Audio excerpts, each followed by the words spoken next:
Hi there and welcome to update 13 of 2012. This update is really kindly sponsored by Louise Morley of Stoeterij Arenberg, which is Arenberg Stud. She's a producer and trainer. They currently have two horses that are very top of show jumping sport. There's Winning Mood van Arenberg and there's also Amaretto Darko, who's jumping in the States at the top level as well. As you can see, Anya, I have a new helper presenting this week. This is Aronia. She's Dutch warm blood. She's by Tuchinski and she's out of a Zeerliet mare.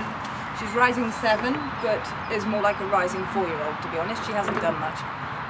As you can see, she's also not very used to film presenting. She's here to basically increase her value as a brood mare, so hopefully do a little bit of eventing and just see how far she goes, really. She's in Missy's stable because Missy moved to Arras des Concessions at the weekend and is going to be put to Phébus Dollard, but she's out on broodmare loan, so the foal won't actually be ours. What else has been happening? Badminton, they published their wait list. We're 42nd on the wait list, which isn't great. That means 41 horses have to go lame. It's unlikely, but we'll go to Jardy CIC 3-star if we don't get into badminton. We are in fact just back from Louise's place at Arenberg Stud, where I did 2 days training with 3 horses, and I'll speak a little bit about what we did on the first day with each horse and then show a little bit of footage from the second day. So in chronological order, Aronia, the first day, it was a very new environment for her, big outdoor arena, lots of jumps. I know I've only ever ridden her in an indoor school before. Other horses working, and she was very good, very forward thinking, didn't spook much at the jumps. So we just trotted over a few poles on the floor and a couple of little raised cavalettis, and that was it really the first day. Today Louise was quite positive about what we'd be able to achieve with her today, and we just started off with some little poles on the floor, gradually built them into a fence, as you can see here. Added a tiny second element as well.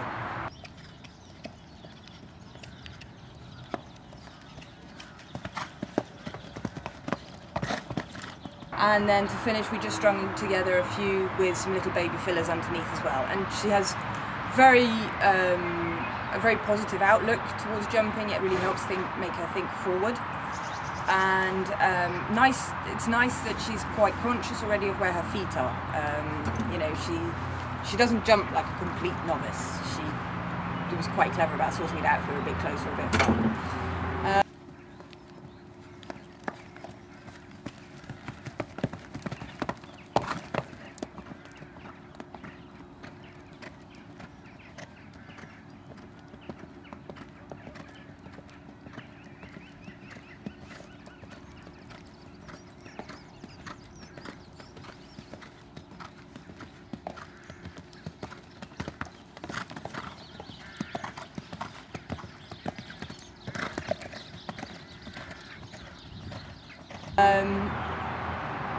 Then it was William's turn. Yesterday with William, all we did was work over a single fence, a bit as if we were warming up at a show jumping show, but with more poles before and after the fence. So a ground pole 5.5 meters away, and then one on the landing side as well, just to bring him a little bit more off the forehand in that first ride after landing. We ended up jumping quite a big fence. I'm sure Louise didn't think it was big, but I did. And the emphasis was really on getting to be for me to be much quieter and stiller and trust him more into the fence, and then he was able to jump upwards rather than diving over the jump. It really gave a very powerful feeling, and admittedly, Louise was completely right, he feels a lot scopier than he normally does, so that's great. Today he came out and we warmed up in a similar fashion.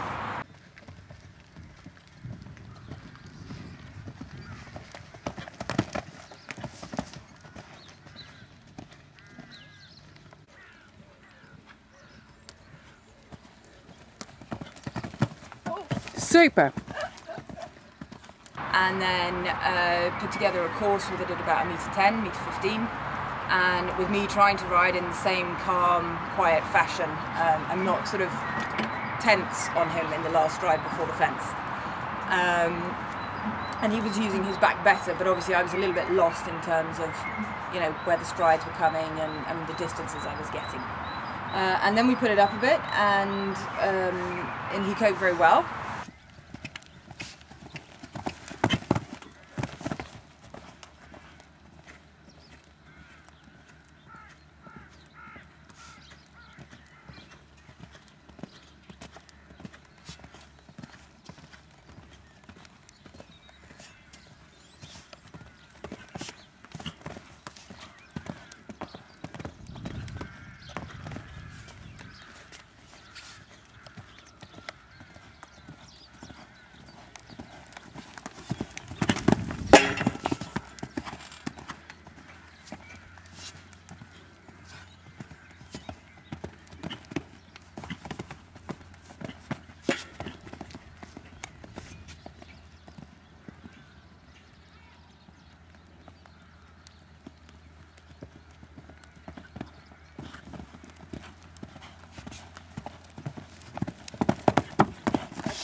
And then Louise drilled me a little bit through one of the lines, a double and then 5 strides to an upright, just to really get me to, you know, combine all the elements I've been learning, so to think up rather than forward, and, you know, and to be patient and not to just niggle at him in that last stride.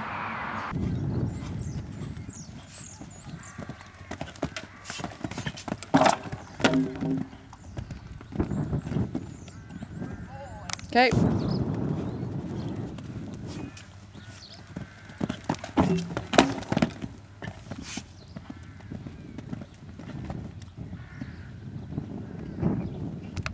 And he really did feel absolutely fantastic.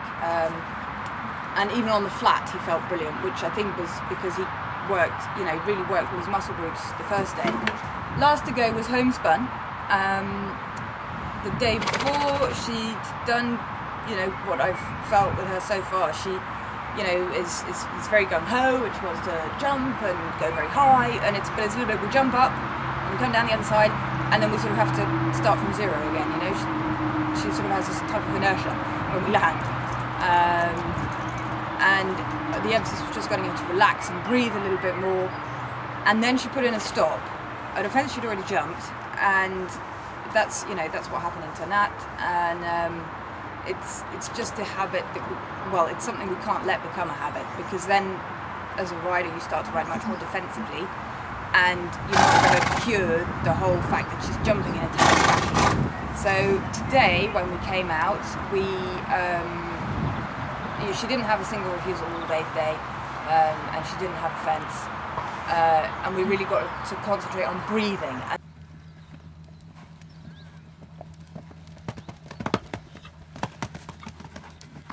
And then we worked around the whole course, and yeah, we got some of the distances wrong, you know, because she was a little bit when there was a filler. But you know, nothing catastrophic happened, and I think we've come away with a happier, more confident horse who's realising that she can relax and jump out of her stride rather than sort of just pinging up into the air and hoping.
But I must say it was a really, really positive 2 days. It did me a lot of good to, you know, jump 3 horses 2 days in a row, and you know, a huge thanks to Louise for her patience and her coaching of us. You know, she really is she's a star. Anyway, thanks very much for watching, and hope to see you next week. Bye.